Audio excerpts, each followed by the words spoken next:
Dude, I told Tony I was going to get him a GoPro because I feel like I haven't gotten him anything cool lately. So I'm like, I want to do this, but also he's like really getting into the gym, and I shouldn't even say really. He's been doing the gym for consistent. over a year. Yeah. So he's wanting to do some more like content and stuff. And I was like, baby, I got you. Like, I'm gonna get you a GoPro. Yeah. I was shocked at how like non-expensive they are. They're cheap. I was from $6,000 cameras. Like, I was like, $400? And the quality is that amazing. Okay. Yeah.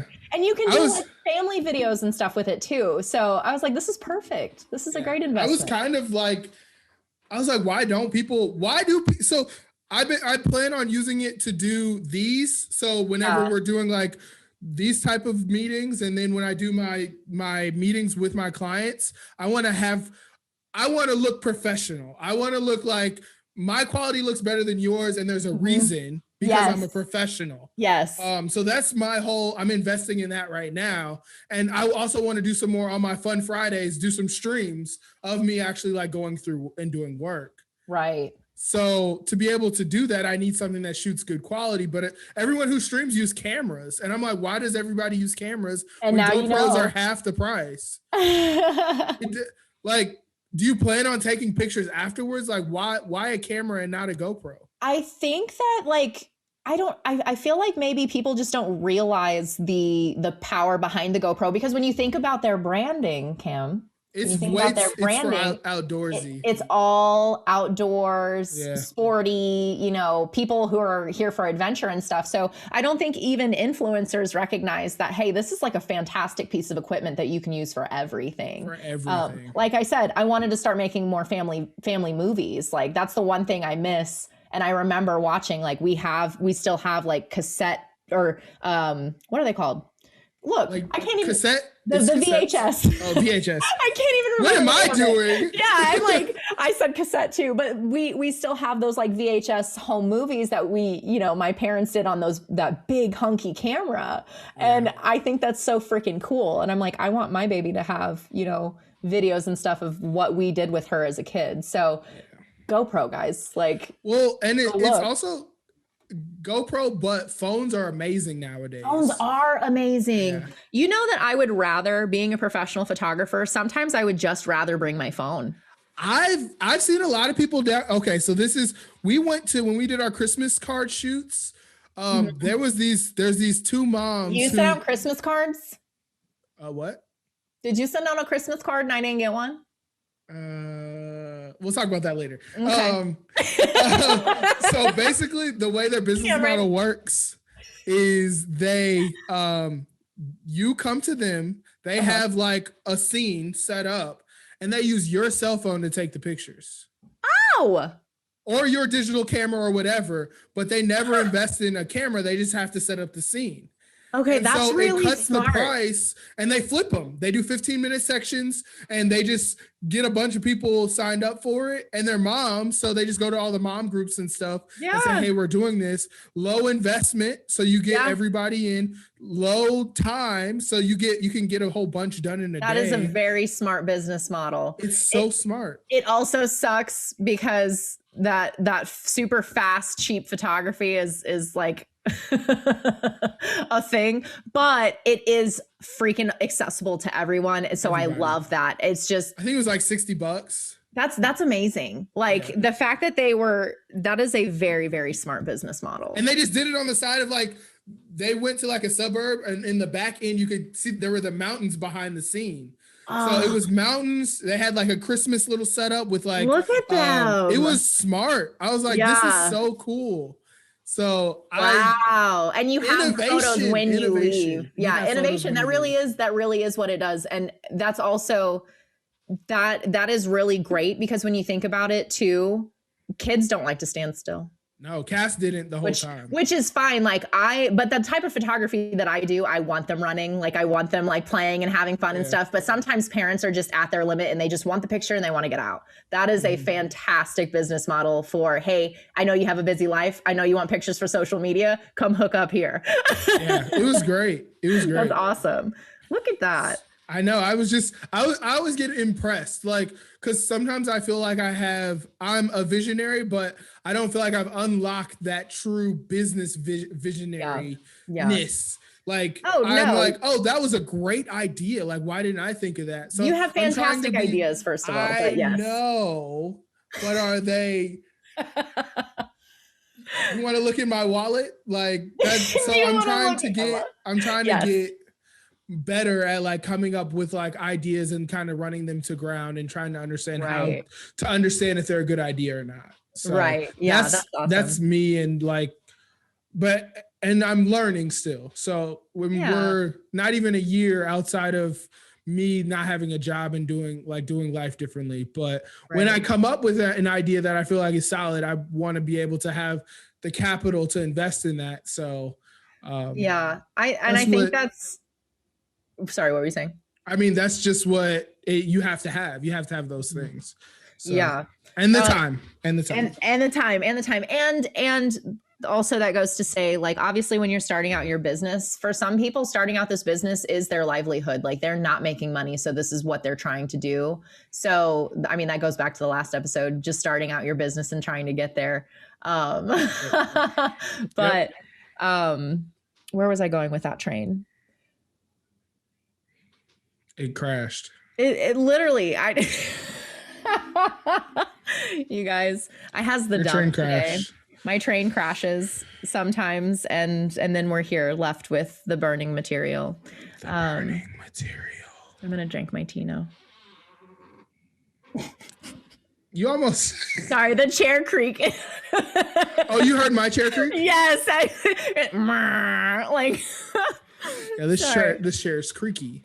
So, anyway, here we are. I believe we're on episode 15. Yes. 15. Yes. Okay. I can't believe we're in the double digits. Like, that's I know. So weird. Look at where we're at. Look at where we're at.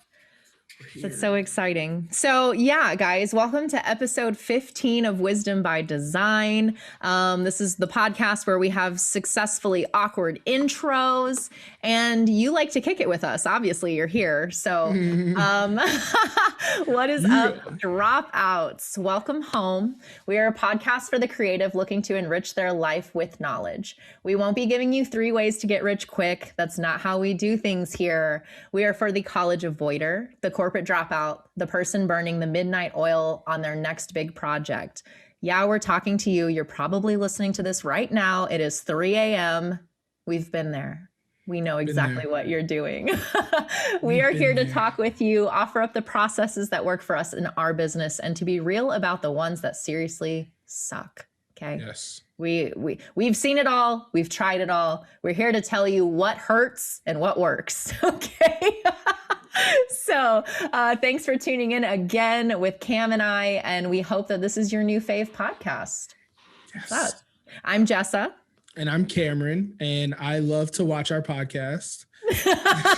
I personally love this podcast. This is a fantastic podcast. Probably my number one. It's my favorite podcast. It's like it pops up everywhere. And I just can't get it out of my head. Like I'll click it and then my son runs over and he watches it too, because I guess he hears my voice. Sophie does it every single time whenever I'm writing notes. She goes, Mom? So I had to start putting on headphones because she would get freaked out. Mother? Where? That's so funny. I'm like, yeah, babe, sorry, it's mommy on the computer. On the computer. You're a baby and you don't understand how things work. You're a baby and sound is being thrown everywhere. Yeah. It's fine. It's fine. Oh my goodness. What are we doing today? What are we doing today? We are talking about our favorite thing to do. Yes. I'm pretty sure it's our favorite thing to do. Grow our Abdullah oblongata. No. Did I say that? Did I say that right? No. I think that's just a part of this. Of the brain. It's like the brain stem, I think. I was like, that has nothing to do with learning. I learned that from Cartoon Network. Dexter, Dexter? Dexter's Laboratory failed me. Okay. Anyway. No, we are. Hey. I don't know how to help you here, Cam. Anyway, I mean, so we are talking about books today, guys. We are talking about books that we have read, that we have, are extremely stoked to talk to you about. Yeah, have listened to. We want to explain the importance of why you should be reading. If you are a business owner, why you should be reading. Okay, so I want to start with, before we get to that. Okay. So like Jessa said, books are important. I guess I want to tell kind of my book story. So growing up, I didn't think books were anything. I never felt like I could connect with any book.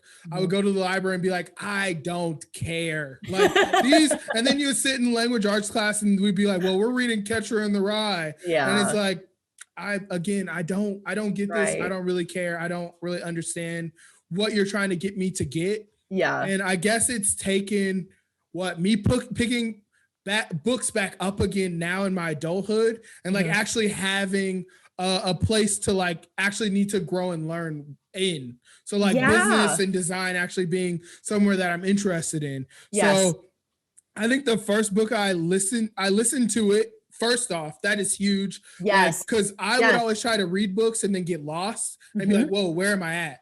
And I listened to a book on Audible for like, I think it was like 2 years ago, and it was on influence or like psychology or something like that. And I was glued. I listened to that book and got it done within like, cause I love podcasts too. Cause I'm just an audio person. And I listened to that book probably within 2 weeks, and it was like 8-9 hours worth of a book, and I listened to it in 2 weeks. That's awesome. Yeah. And I was like, wait, I can do this? Like, is this allowed? Am I allowed to just listen to a book instead of read it? Does that still count? It 100% still counts because I remember everything way better that way. So I guess me saying this is like, if you don't read book, like physically hold books and read books very well, then find another way to do it. There's many ways to kind of get to the end goal here. So you guys, it's 2021. Try something else, because books, I feel like we have been told that books have no value, and that's why they stick stupid ones in front of us when we're in school. I mean, hey now. No. Coming from somebody who loves literature. We stick stupid books that are not applicable to kids' lives in front of them a lot. True. Yes. Because I do get the story. I do get that stuff, but we should be mixing in something that has to do with these kids. Relatable. Relatable. I agree 100% that we need to be updating material as our culture changes. Yes. Like that is a huge thing.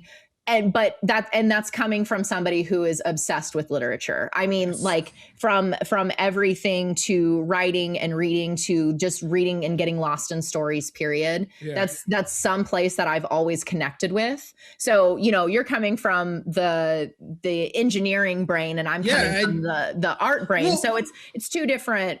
And maybe I struggled because they never provided a way for me to understand. Exactly. And that might be the problem. And that's the thing, is they're not fostering that connection with why certain things are important. And I agree that it should definitely be updated, but there are pieces in literature that are monumental to what we do. Like when I was in school, I specifically remember being handed the book, I Know Why a Caged Bird Sings. And that book changed my life, dude. Like, because you don't think that other people can live that way. Like if that makes sense, like it takes you out of your own world and puts you into somebody else's shoes. And you go, holy cow, like she struggled. She was hurt and kicked and picked on and assaulted. Like there's so many things. And that's crazy sound. Like I learned about that as a junior in high school, it's crazy. But I also had a teacher that was just as passionate about explaining to children why this is important to understand. So I think that plays like a huge difference, because there are books in literature over the years that I think everybody should at least have some type of exposure to, because it's our history, it's our lives, it's like how To Kill a Mockingbird. To Kill a I mean, Mockingbird. that one was that one Yes. made sense. That one made sense. Yes, you said that, and I got chills. Like, yeah, that one makes sense. Yes, exactly. So I think it has a lot to do with like Shakespeare. I hate Shakespeare. Okay. Yeah. I loved learning about Shakespeare. I loved learning about his life. But it's just another white man that I just like. The way that you're speaking is really hard for me to understand. And I just, so. And even harder for me, because now I have to read it and try to understand. Yes. And I was never provided another way to understand. Exactly. And now, like with Miss Raybould, oh my gosh. Did you ever have Miss Raybould in school? No, I didn't have. Dude. Yeah, I didn't have very good. Miss Raybould was such a visionary when it came to literature. Like when I sat my butt in her class, I was like, oh my gosh, this is so cool. Again, coming from a book nerd, but she explained why all of those things were important. Like, and she would say, okay, why, what are they saying in this? Like, why does it matter? It was just very, why this needs to matter. I never felt like it was about, I had a teacher in college who did it like that, where he's like, why, which is great. That's how my mind works. Like, I'm like, okay, that makes sense. But most of mine was like, not about the why. It was like, well, what did Jimmy do in this scene? And yes. That's not important. It's the book is written, the story is written for the bigger understanding. Yes, and they're breaking it down as, hey, now you need to do a book quiz. What did so and so do it? Yeah, I get that. So that's I think I was just dealt some bad cards,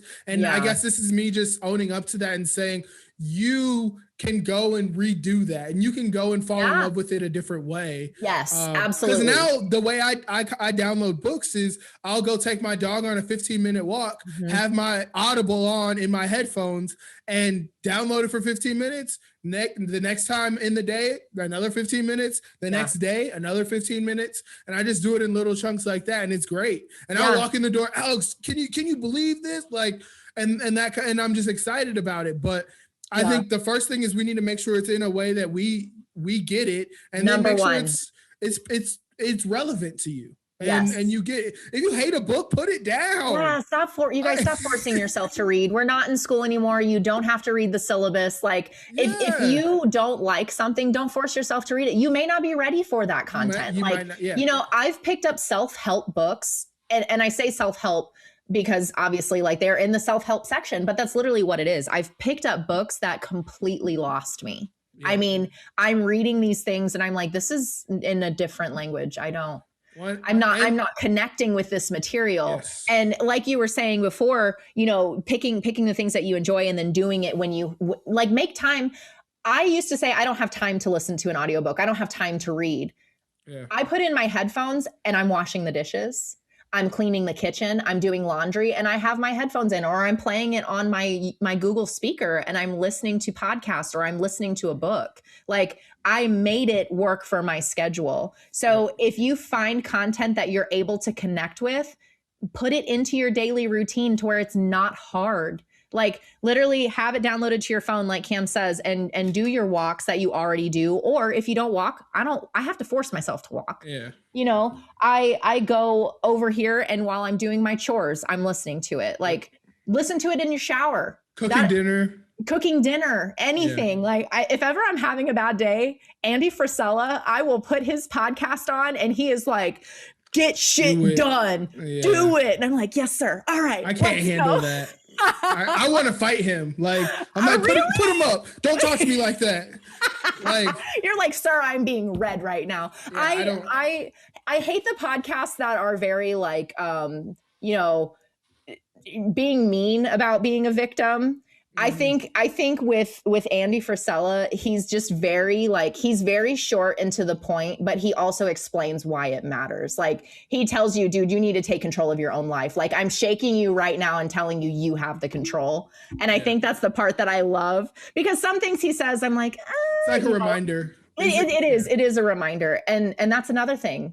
Whenever you're listening to something, just because you don't agree with it doesn't mean you can't learn from it. Oh, 100%. I try to diversify what I hear all the time. I learned that so quickly in my life that it was like, if you're talking to somebody and you don't agree with them on something, okay, fantastic. Well, why do they feel that way? Okay, well, you just added that to your bank. 100%. You know, perspective is huge. So perspective is huge. take a second to at least hear it. And then if you still don't agree after listening for a percentage of time, then move on. Who cares? Like, who cares? And your time is your control. So if you don't like it, stop hate watching or hate listening to things. If you don't like it, don't do it. Like, that's literally it. So today we're here to talk about like the two books. We're going to start with two in this episode. Two books that we have for you. Jessa has two, I have two. And mine's are design and kind of, I would say, self-help. And then hers are more, what would you say yours are? Mine are more on personal work, like inner work. Yeah. For sure. So do you want to go first? Do you want to go first? Yeah, okay. I can go first. Jess is up first. Yeah. So, and when I say inner development, what does that mean? Basically what I'm talking about is recognizing that you have a choice. That is exactly where all of this stems from. You have a choice. And we do go through, and I have over my lifetime just gone on autopilot for years, just thinking that life was happening to me and I was miserable. I was tired. I was grumpy. Nothing was working. Everything was failing. Why me? Why this? Why that? So I found, I started recognizing that after I had my wellness coach, I started recognizing that I had the control, that the control was the ball was in my court. It was time to go. And this book was actually a gift from her, and it changed my freaking perspective. If you're just wanting to learn a little bit about what it is if you're wanting to learn a little bit about the power that you have inside of your body that you have not recognized, okay, like this book is for you. It is start to finish simple. It's easy to understand. It is very straight to the point, and it's hilarious. You guys, I love to laugh. I cannot, if something is not funny, it's hard. Not even funny. Like even when we're talking about serious stuff, we have to laugh. Like laughing is the one thing that has gotten me through my life, period. 100%. So the way that Jen Sincero writes this book, it's called You Are a Badass. And she cusses, she tells you all the crazy woo-woo shit that she did, trying to do the self-discovery thing. And because if you're not involved in this type of environment, you do think it's crazy. Like, you think it's like witchcraft. Like you're like, what is this? You're like, what is this? What is this weird? Like, what are they talking about? The universe and things like that. Like, it's not crystals, you guys, I promise it's not a cult. We're not trying to get you into a cult. She just explains how we have to take back control of our thought process, of our patterns, and see that we have every right to change the way our lives are going. Okay. So that's book number one. That's book You Are a Badass, Jen Sincero. If you just want something that's going to make you laugh and possibly change the way that you're looking at your life, buy it. Buy it, hands down, buy it. My second book that I'm currently reading, it is called The Calling by Raw Goddess. And I heard about it on a podcast that I was listening to by Jenna Kutcher, because she actually had her on the podcast. And as soon as this woman started talking, I immediately went online and bought her book. It happened that fast. It was incredible. And so The Calling is talking about fostering a new relationship with yourself. It is talking about doing a new relationship with money. That was the one thing that grabbed me, was retraining how I view money, because money is a huge pain point for me in my life. It always has been. I hate asking for it. I hate receiving it. Like, I know that sounds weird, but it makes me wildly uncomfortable. I just hate it always feels scammy to me. Like, I hate taking people's money. I know my heart's in a good place, but for some reason over the years, I have it in my brain that money is not good. Like money is the root of all evil, basically. basically. And this book talks about how basically money is an energy source. And the thing that I love most about it too, because you can read things, and if you read them, cool, but if you don't apply them, it doesn't matter. It doesn't matter. It does most not people matter. don't. They won't finish the book and then they won't apply it. Exactly. You don't finish it, you don't apply it. Well, you didn't learn anything. So with this book, there's actually exercises, and she walks you through how to apply these things that she's talking about in your life. And it's so, so easy to understand. And that is like my biggest takeaway from what she's doing. She's changing people's lives and she's meeting us where we're at. So if you guys need someone to meet you where you're at, Jen Sincero and Raw Goddess, like two powerhouse women that are writing books and changing people's lives, period. That's dope. Dope. You heard it here first. So my first one I'm going to start with is more of the self-help one. And then my second book, I'm not even done with, and that's how great it is. Awesome. Okay, so the first book is called The Big Leap, and it is by Gay Hendricks. And basically, how do I start this? It talks about the things that we do in our lives that kind of hold us back. So he begins with the book talking about like upper limit issues, upper limit problems. And basically an upper limit problem is when we basically create a problem for ourselves that never was there. There's not really an issue there. We just went, he talks about how humans have an innate ability to cause themselves pain to bring themselves back down when they're in happiness or love or creative or something great's going on. We have this ability to cause ourselves pain to bring ourselves back down. Yeah. He talked about Christian Bale when I think he was releasing The Dark Knight. And that night, when this big thing is going on, a huge achievement is going on, he ends up in jail over some like family beef. Oh no. And he just talked about how like that, if you look into history, that happens a lot. Like he talks about Bill Clinton. Bill Clinton solved economically, we were in the best place we've been in a long time when Bill Clinton was in office. And then he ends up with the Monica Lewinsky stuff. So good things are happening to these people and they can't handle them. So they cause pain to themselves by doing these things that are basically like in some ways out of character or created to keep them down.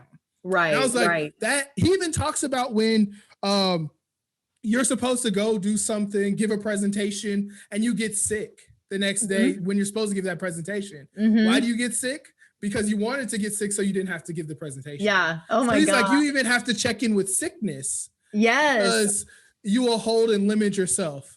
So oh my gosh. It's just huge. And then he talks about zone of genius. This is a big one for me now. And this is where I'm trying to live my life. So you have like 4 different zones. The bottom one being a zone of incompetence, a zone of competence, zone of excellence, and a zone of genius. Most of us hover in the zone of competence, zone of excellence zone.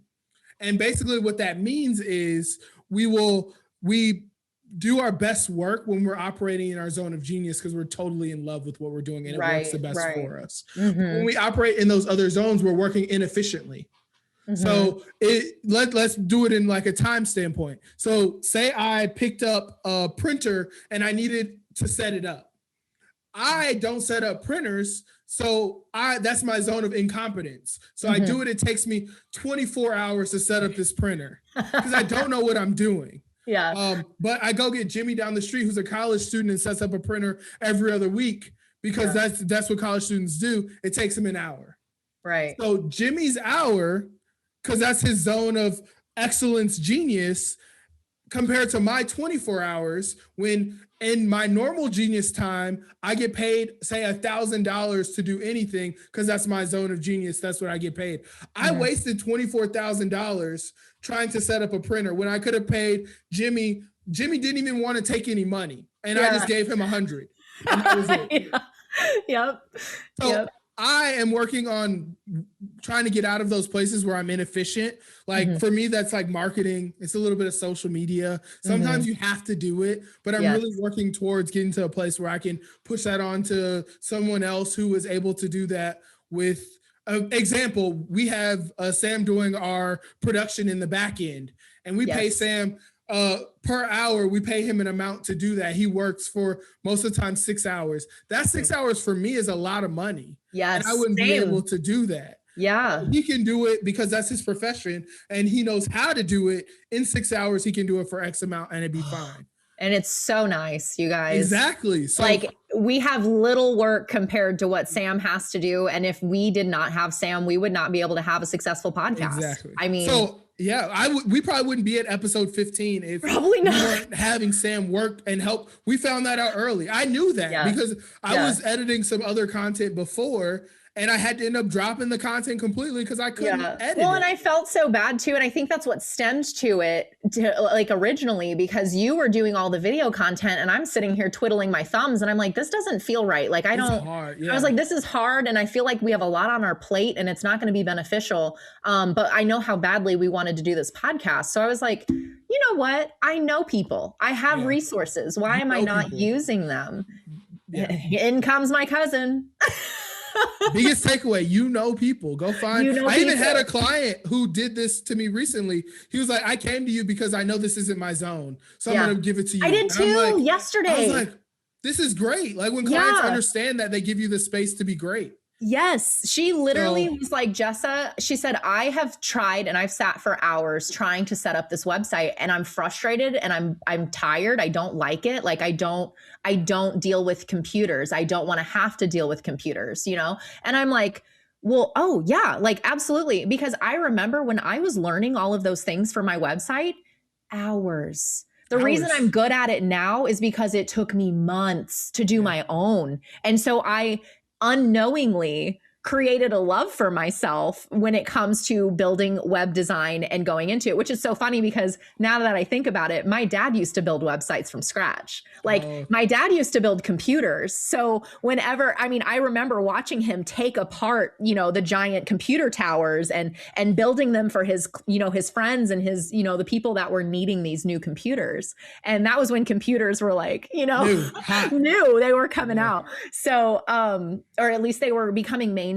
Like everybody had one in their house. And I know that sounds weird. People who are younger than 19, you're probably like, what are you talking about? Computers aren't available.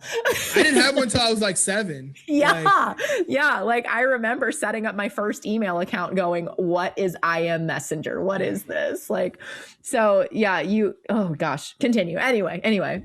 Oh no. And so that one is great. Like it'll really like check you. There's like he talks about 4 ways that we feel incompetent, and he breaks down the 4 different ways. And he's like, most of these, everybody feels like these 4 are probably applied to pretty much everybody. And I just had a great, like, and it was at a time where I started the book at a time where I was just lost a little bit. It was the beginning of the year and I'm like, what is this? Like, what am I supposed to be doing? And it kind of set me straight. And it was like, well, whatever you love to do, you should be doing more of that. And the stuff you don't love to do, you should find other ways to not do it. Yeah. And like we said about reading books in general, if you don't like it, let it go. Well, and how can we explain that to people? Because I've been in this mindset. We were just talking about it when you're literally hustling to survive. Like, how do you get out of that place when you know how badly you need the money? So you're literally taking anything and everything just to pay the bills. Well, sometimes you have to do it. So like if you're at that point, you have to do it, but you have to always also be making a plan to not do it. There you go. Like, okay. Yeah. I love that. That's awesome. Like I said, I have to do my social media. I have to do my marketing, but I'm also making a plan to how will I take care of this later where I don't have to do it. Right. There you go. So because I think people get stuck in it. Yeah. Like I started thinking back on all the different styles of photography I had been doing over the years because I was making money. Like I was trying to build my portfolio. I was trying to make new clients. Like I was making money. So I was doing anything and everything to get me into that field. And I continued to do it. And I kept going for years and years and years. And I burned out. And I sat and wondered why I burned out. And it was because I had no direction. I was still stuck in the mode of, oh, I need to make money to survive. Well, wait, I don't have to do that anymore. So why am I still doing all this weird shit that I don't like to do? Yep. You know, so you do like make a plan. If you know that you hate doing it, how can you phase it out? Like how can you phase it out? How can you phase it out? How can you slowly, you know, get rid of those clients? I started telling my clients, if you're not booking a full on web design branding session with me, I am not providing business cards and flyers on the side. I'm not doing it a la carte anymore. It takes up too much time. I now refer them to people that I know that that's what they do. And it has been the biggest. That's what I do too. I do mine that way too. If you're not going to book the full project, you only get a logo and a strategy session. That's it. Right. I'll give without doing the full brand. Yes. And that's just how it has to be for me to stay sane. And I hope they understand that. Like, I'm not doing it to be a jerk, but that's just, I only do work now with the strategy sessions. If we haven't done a strategy session, there's no work that's going to be done. Right. Exactly. Do it. I literally can't do it because we're not going to be on the same page. We're going to struggle. It's going to be inefficient. Woo. And that's not, my zone of genius doesn't work that way. So I have to stay in my zone and understand my zone and make boundaries for my zone. And that's what I'm presenting you. Absolutely. Yeah. So that book is phenomenal. Again, The Big Leap by Gay Hendricks is phenomenal. Great book. The second book, which I might add, I have not completed. I'm like, out of 4 hours, I'm like an hour and a half into it. I'm still working on my current book. So you're good. Okay, I think we said past book and then what we're reading currently. Okay. Perfect. So this book is called, wait 1 second, it's right here. I want to say it the right way. It's called Building a Story Brand, and it's by Donald Miller. So this one has been blowing my mind. So I'm gonna set the stage of like where and why I ended up at this book.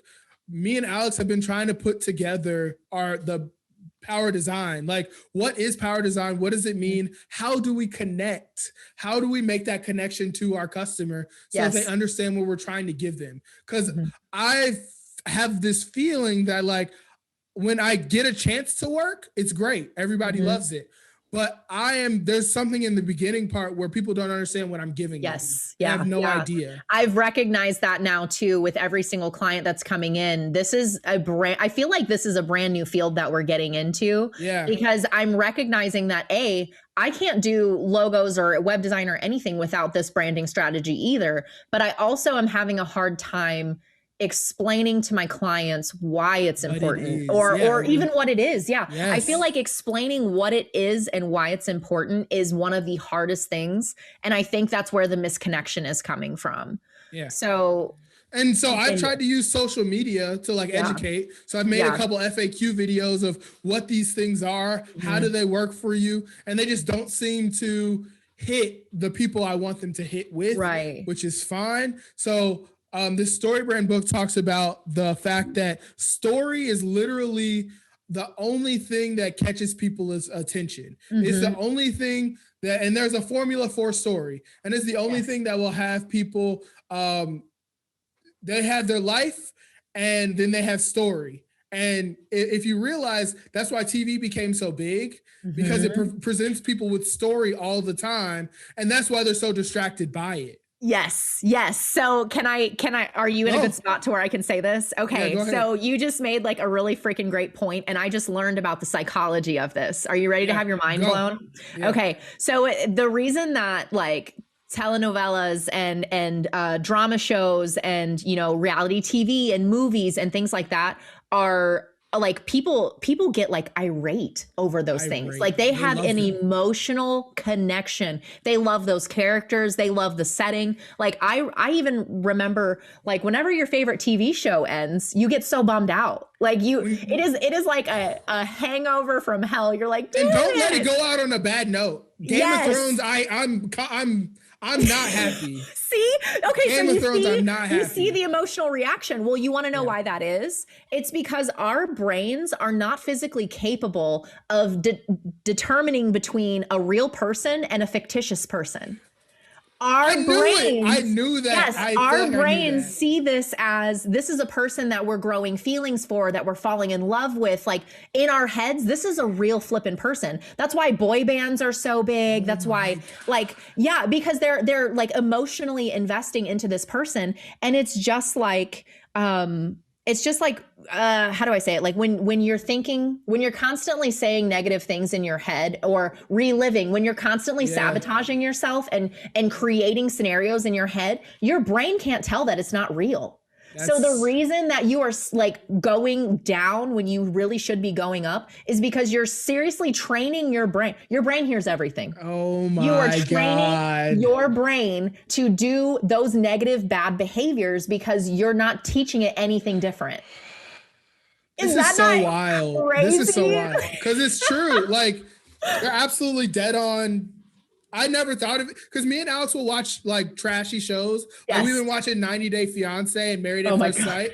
And like, I have realized if you watch them, they cut them weird. The producers cut them all weird because they're trying to tell a story. Yes. So I always go into them being like, a lot of people are like, I can't believe that person did that. And I'm like, well, these aren't people. These are characters they created. But I never went the extra step to say that you still feel that they're like real life people. They are real.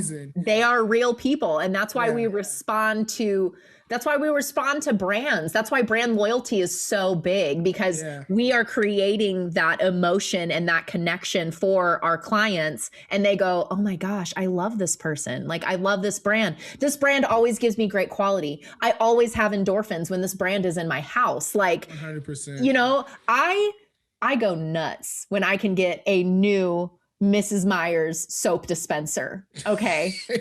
I get a pure shot of dopamine off that shit. And it's because the experiences that we have with that are so like loving and fostering and exciting. And that's what stores in our brain. So my brain doesn't know that I'm not in love with a real Mrs. Meyer's. For sure. My brain knows that I'm in love with soap, but not really. Like, so yeah, that's a great, what you said is great.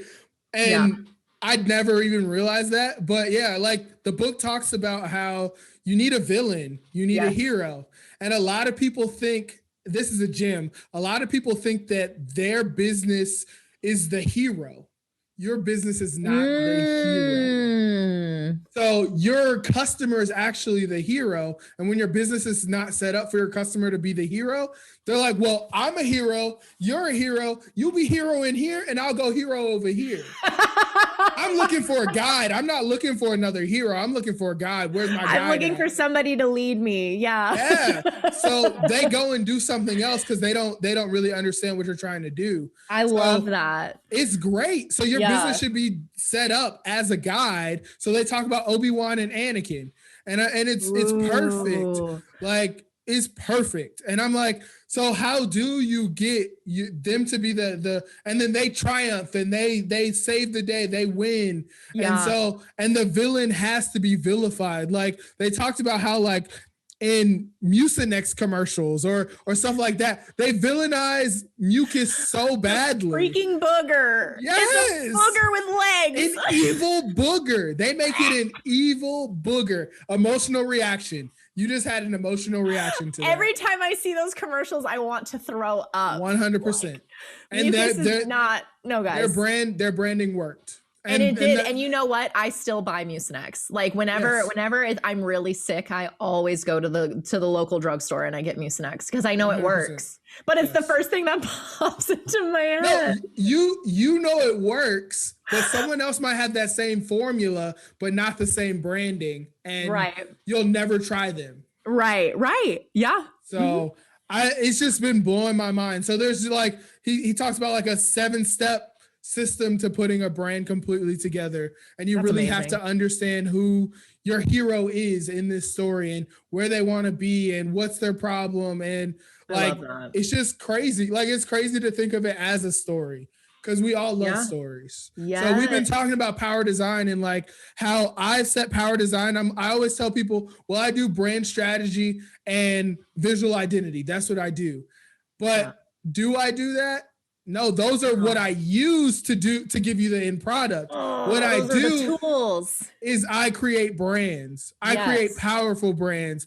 I rebrand your business. So that's what I do. And that's what I should be putting forward as what I do. So I'm wasting time in saying these other things first because you don't understand those things. These other things are simple. They're layman's. You get it.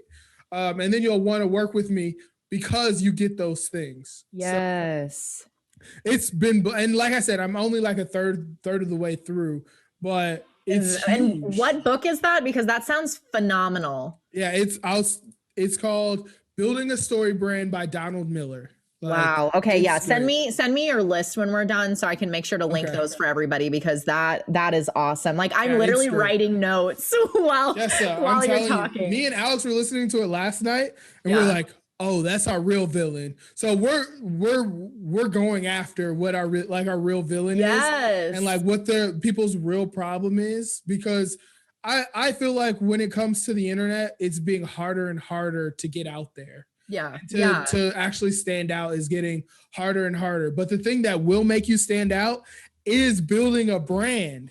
Yeah. Because they always say the only two things that you can do to make your product great is innovation. So that means something that's brand new, that's never happened before, or brand really well. Those are the only two things you can really do. And most people with innovation, it's really hard. Like it's really hard to do. So if you can do a little bit of both or do the branding, you're set. You're different. People understand it. You're being clear. They see it. You're telling the story. They get it. The brand is basically a map. It's how do you the brand is what is going to set you apart from other people. Like, so you could be a crocheter and you do like crochet or needlepoint or whatever. And there's thousands of needlepoint people all over Etsy, all over all over that. Your brand is going to distinguish what you do differently because you have sat and you have thought about, well, what do I provide and why is it better than anything that's on the market? And how do I sell it to my clients and why does it matter? Yep. That's and the story behind it, like, and now throw the story into there, like, I do this because you're villain. They talk about distraction being a villain for some people. That darn distraction keeps you from doing anything. So now I'm coming to help you get to a place where you can defeat distraction. And you're like, I'm there for it. Like, I'm here. Where I gotta sign up. That's awesome. Yeah. Holy cow. Okay. It's huge. Books are huge. Books are huge. Books are huge. And obviously you can tell that's what I feel like whenever we come to our podcast to start recording an episode, a lot of the things that we have learned and are implementing are things that we have actively sought out to find. Yes. On purpose. Yeah. On purpose. We are growing our brains, even if you don't know what you're looking for. Like I sat down the other day and I typed in how to be a web designer 101 and just watched video after video after video. And did I know most of it? Yes. But did I learn a hell of a lot more than I thought I would? Oh my God. I do that all the time. I have a brand new process for my web. I have a 21-step process that is going to take my web design from being a pain in the ass for me and my client to awesome. We're at step 1. Okay, cool. This is where we're going to go. We're going to go to step 2. Awesome. So not only can I communicate that better to my client so they know exactly what's going on, I now have a roadmap so every single client gets the same exact process. 100%. And you're becoming more professional. Now you're an expert. Yes. You're a guide. You're right. and I'm also recognizing what materials I'm missing and what I have been missing for my clients. So like picking up those books, even if you don't know exactly where to start, just start. Pick something, anything. Most people who are doing this have a book list. Like a lot of the designers that I follow, they put out a book list because most of them are writing their own books. Yeah. So they're like, well, this is where, and it's interesting because it's a culmination of all of the books they've read is now the book that they're making. Yes. So it kind of like just waters down, gets more pure to what you need to pull it into like a system type of thing. But I don't know. I love books. Oh. Yeah, I do too. I was the one that what? Weren't you the one that said that even if you only read like 2 or 3 books in a genre, then you've read almost all of the books 90%, or something? 90% of the books. Yeah, they say I don't know if it's true, but it makes sense to me. Well, because it's exactly like you said, like, and that's the cool thing about books continuing to come out because it's taking all of that and compressing it and then putting it into this one and then, simplifying it. So it's always constantly growing information and it's beautiful actually. Yeah, it's 3 books in the same genre. You'll know 90% of the information on that genre. Yeah. So I think that makes you an expert, right? Yeah. Read 3 books, you're an expert. You're an expert. That's awesome. And if you don't know where to start, like you're so excited about going into a new field or something, start with books. Read them. If you hate what you've read, don't do it. Like it's a very low entry way to figure this stuff out. Yeah, just give it back. Take it back to the store if you don't like it. You guys, you can return things. You can return things. Or if you buy an audiobook, I don't know what the return thing on audio. I think they have. I think you actually have so many days to like, if you don't like it, you can ask for a refund. That makes sense. Yeah. I mean, you guys, nothing is permanent. You get to make the choices. And if you are wanting to know where to start, we have listed 4. So, and we will, 4 big ones. Even if you're not a creator, if you're, just looking for something to read, to titillate what's going on up here. Titillate. What a word, titillate. And just start with it and run with it. Go with it. 100%.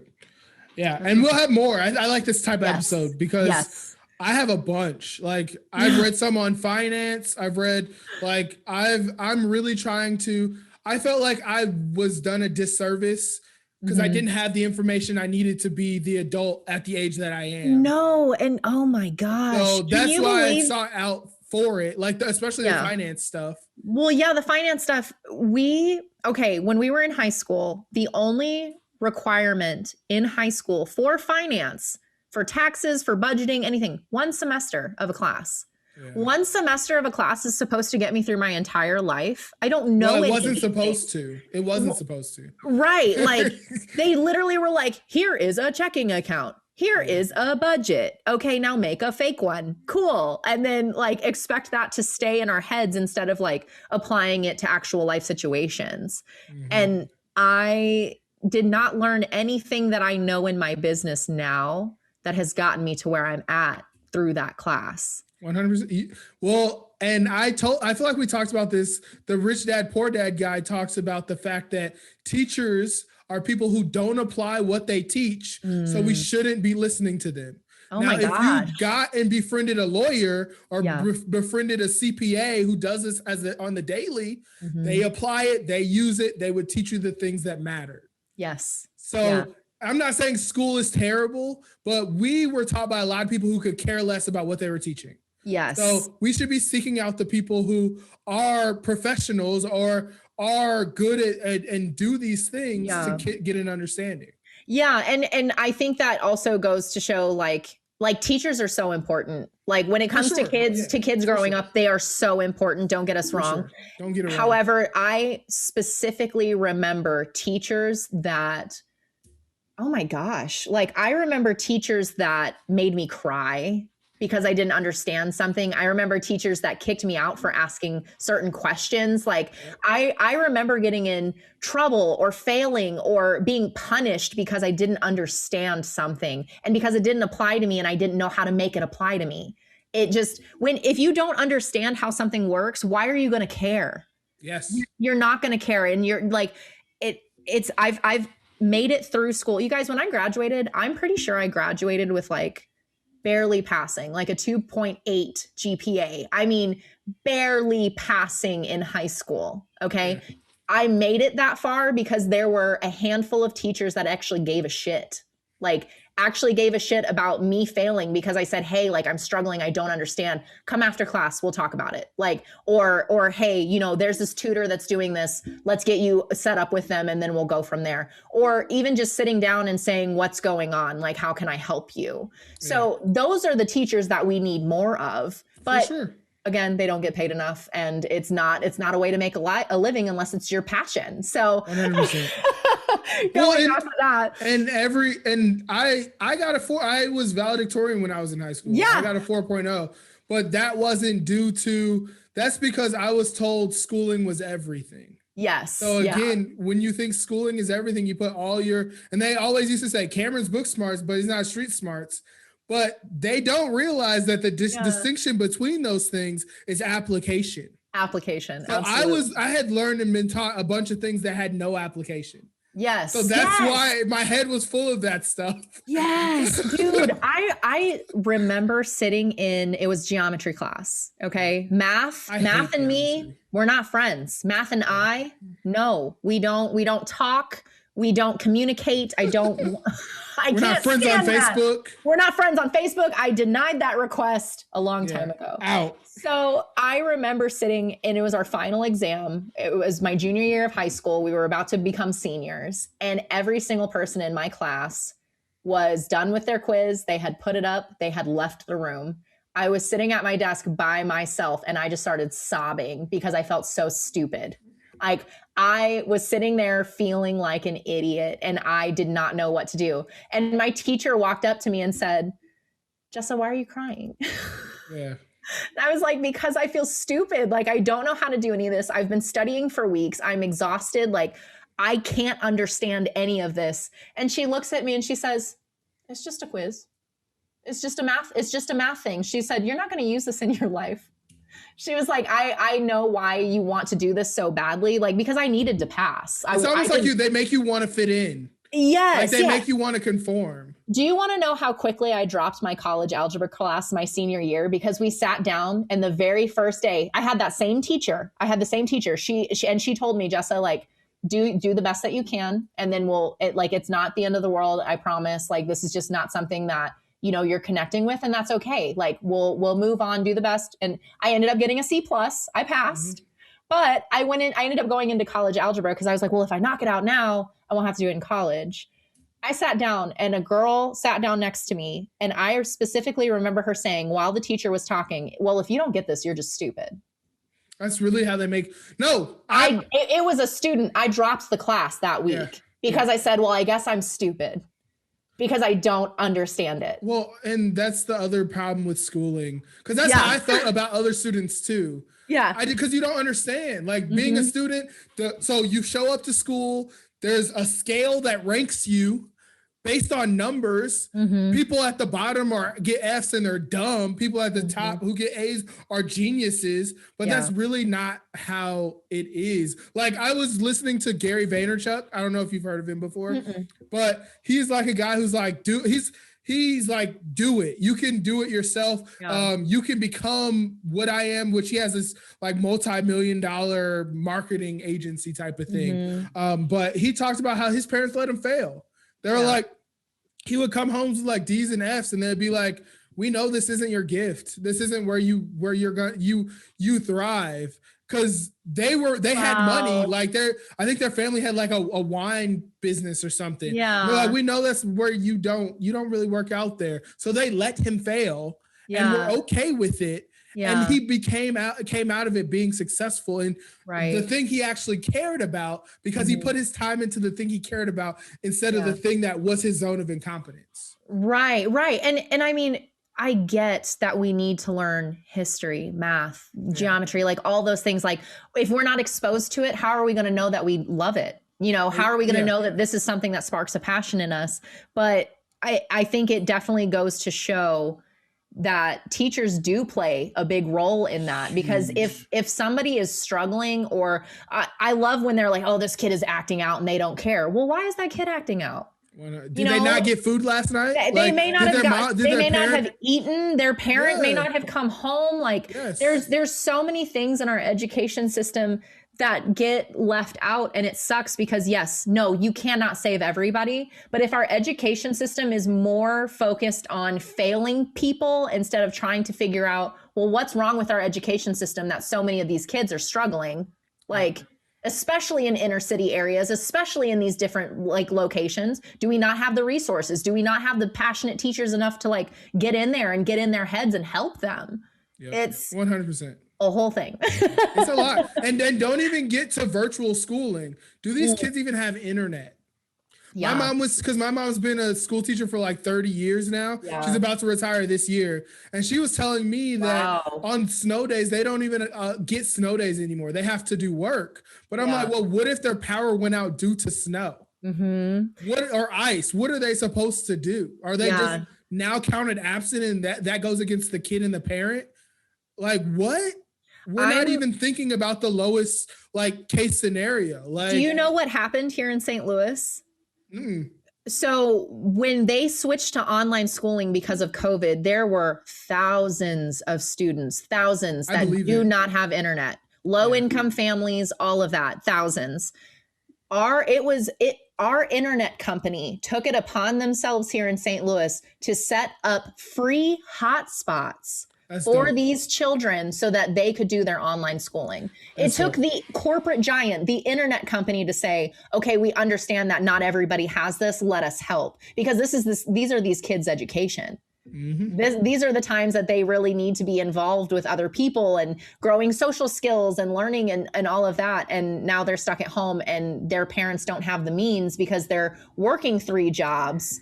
But that's not we're essential workers. Problem. So they weren't there. Kids, most of these kids were by themselves. They had no one there in the home.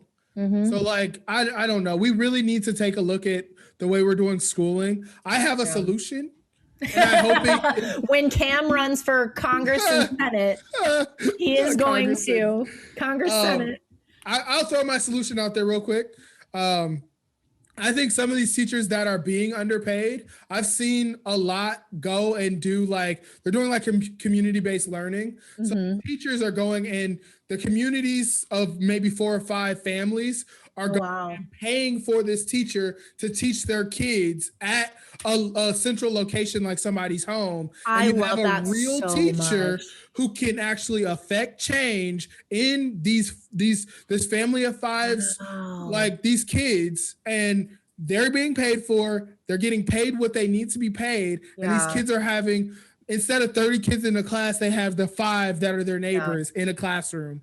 And I think that solves our problem altogether. Yeah. We can still have community sports and all this other stuff where they can get together with their friends in bigger numbers. Yeah. But we're at least getting teachers paid what they need to be paid. It just and the sucks, kids can actually learn. Right. Yeah. And I know that one-on-one attention is what they need, but we are at such low turnover when it comes to teachers. Like teachers, there's so many that we're in desperate need. Like a lot of people don't realize that our education system, they are constantly trying to find anybody that would be willing to fill a spot. And we have so many kids and not enough teachers. Yep. So it's becoming get them in, get them out, make sure they pass system, instead of how can we make it to where we're able to make sure every single kid is passing. And that's a big job.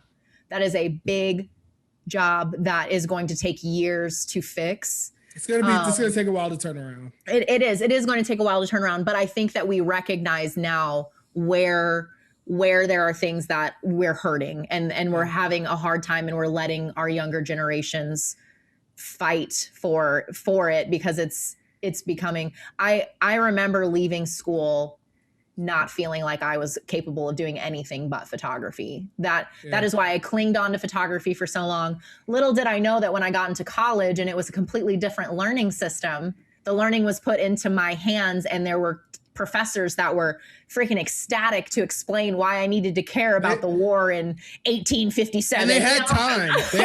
And they had the time, but they're also being paid a lot more. So. Well, a lot more than those teachers, but still undervalued. Yes. And you know what? I graduated my associate's degree with a 4.0. Dope. I graduated with my associate's degree with a 4.0. And I was that kid who I had to get the tutor. Like there is one teacher. Math and I don't get along. This teacher, I was so bad at math that I had to take her first class, my very first semester of college. This class didn't even count toward my credits. Like, that's how low of a class it was. It was intermediate algebra. Okay. Yeah. It was basically saying, do you remember how to do your times tables? Do you know how to divide? Like, it was the basics. But if I wouldn't have gone and found that teacher, she broke it down for me in every single way, shape, and form that I needed. And when I got into college algebra, she's the reason that I freaking passed, because she would take time out of every single week and sit down with me for easily 2 or 3 hours and walk me through my algebra homework and explain to me why it needed to be done, or how to even get from point A to point B. She took the time to do that. So, and I passed college algebra with a B plus. Do you know what my teacher, that college algebra teacher, said the first time we sat in that class? Most people do not pass the first go around, so don't worry about it. Dang. Jessa did. What do you mean? Like, yeah. That's just a really shitty way to be introduced to a class. I took in college, I took calculus 3. Yeah. And the teacher the first day was like, get ready to retake this class. Yeah. So most people didn't pass that class. I passed it the first time with a C, and that's me. And I'm math and science guy. Yeah. So you're literally an engineer. Yeah, literally an engineer. Most people who are engineers don't pass that class. Yeah. So it's just, I don't know. We got to do something. We got to get these kids. I want to start. And that's why my dream is to, with design, have an apprenticeship program where I hand a kid a laptop with some software on it and we're off to the races. Yes. We meet every day at 1 p.m. to 2 p.m. and we're going to talk through design. And then eventually you'll start taking projects from me and then we build someone up from there, because this stuff is doable. Like there's things out here for people to do that are jobs, but we just don't, that can be valued in a different way, but we just don't do it.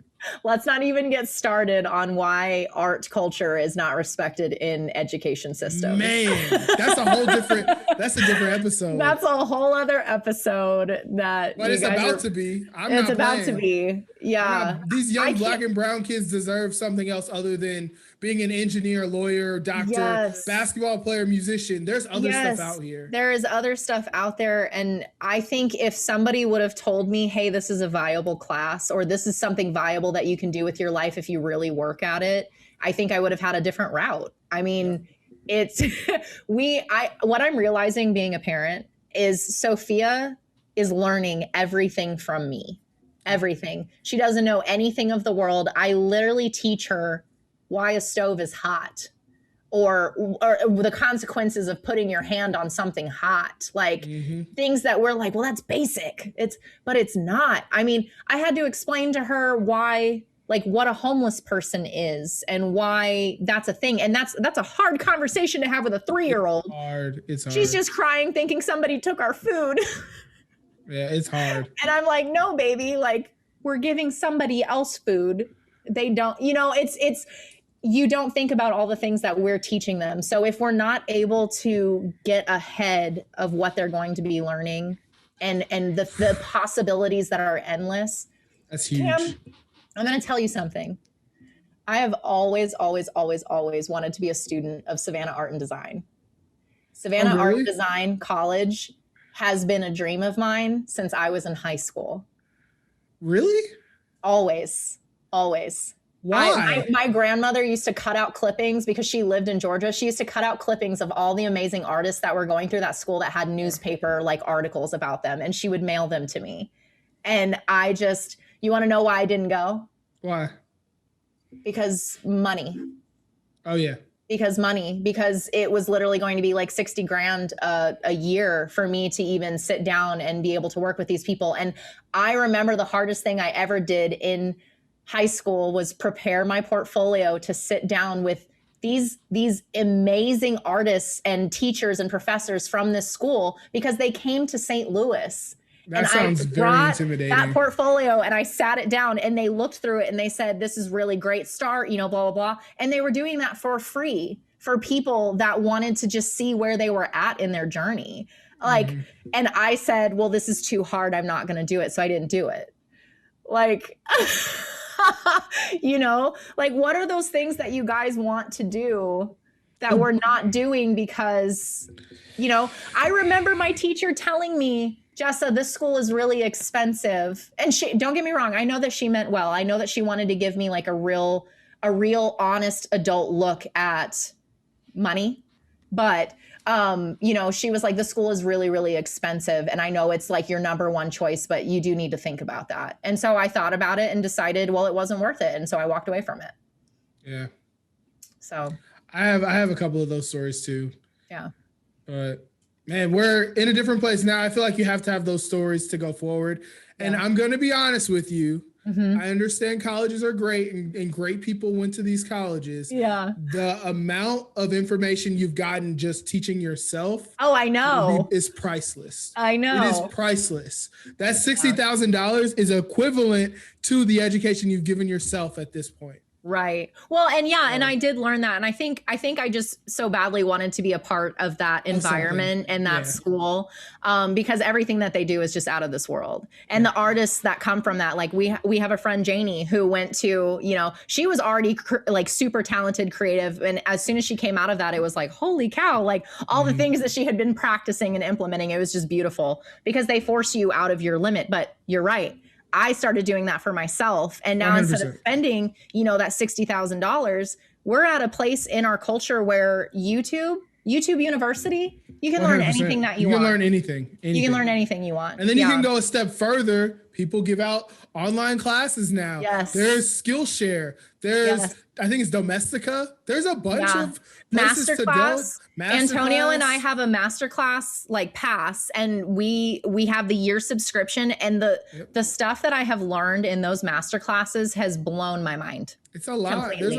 There's a lot of access now. So I guess the end of this is like the traditional way we thought things have to be. They don't have to be that way. Rounding it back up. you can go and be anything you want to be, and you can start. Books are a great low entry way to start that. Yes. So whatever you got to do to fall in love with books or be able to even just to get through one, figure that out. Spend the time. It'll be worth it, and you will be so much further than when you started. And that's just a book. And then you also got YouTube, and then you turn around and you're selling logos for $2,000. Like it's possible. It's possible. Yes.